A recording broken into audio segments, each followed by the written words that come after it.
Hello. I finished my first book of 2024, and it is the eighth James Bond book, For Your Eyes Only, and it is the first short story collection out of the batch.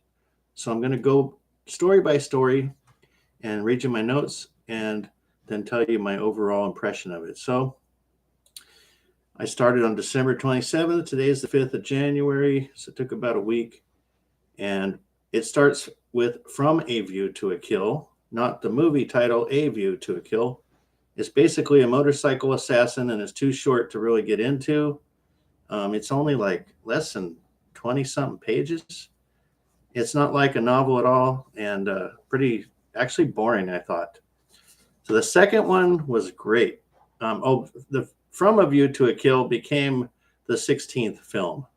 So the second short story was For Your Eyes Only, became the 14th film, and this was a gripping short story involving a double murder. Bond was assigned to be a sniper in the jungle, and it was great. And it was part of this was transposed to the film, along with part of Risico, which is also in this book, but I'll come to that later. So Quantum of Solace was the next story. It was the 24th film, and it was a weird story about a broken relationship that had virtually nothing to do with James Bond crime. And none of it ended up in the movie Quantum of Solace.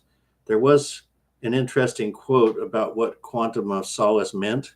Aside from looking that up, you may want to skip this one unless you're diehard like me and you're going to go through every single Bond story. As I've said before, I'm reading these in the order that they were released.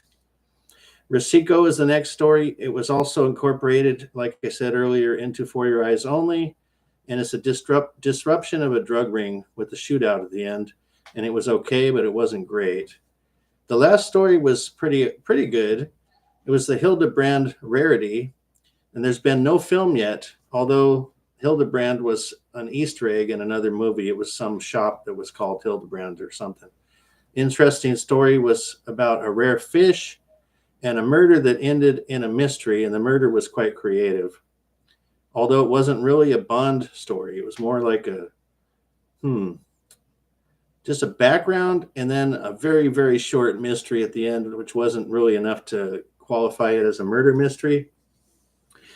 So overall, this had one really good story, which was the title track, For Your Eyes Only, one boring one, and a few okay ones.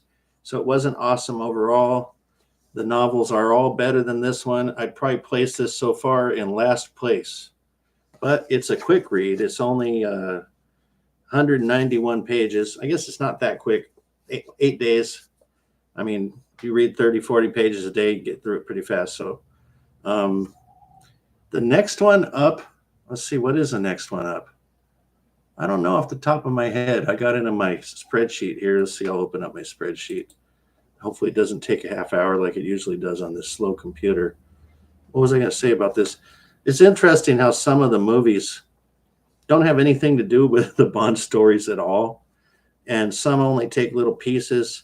They really, really hammed up the movies a lot more than the books. The books in general are much more serious, and in some cases almost depressing. Other than, like, I really liked Moonraker, still is my favorite one. And then the last one that I just read, and I can't remember the title, but it was right there with Moonraker, even though it was, Goldfinger. It was super corny, almost like a movie, but it had so many different action pieces to it that it made it real good. And believe it or not, my Excel still isn't opened. And I wanted to tell you what the next one is. And if it opens fairly quickly, I will tell you what's up next. If not, I will kill this live stream. So you can choose to bear with me at this point if you want, or you can go to Wikipedia if it's faster and see what the ninth book is. Yeah, I've had this computer for a long time, and clearly the powers that be like to make your computer artificially slower than it should be. There's virtually nothing wrong with this computer, but they put their slow stuff on it to make it where you have to buy a new one unless you want to sit and suffer like me. The next one up is Thunderball. So this short story collection was in 1960 released. Thunderball was released in 1961. And I've got The Spy Who Loved Me. Hang on, bud.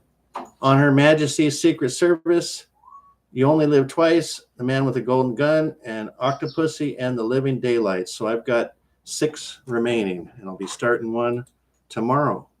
So anyway, that's my summary for your eyes only. And I don't recommend this so much unless you're reading all of them.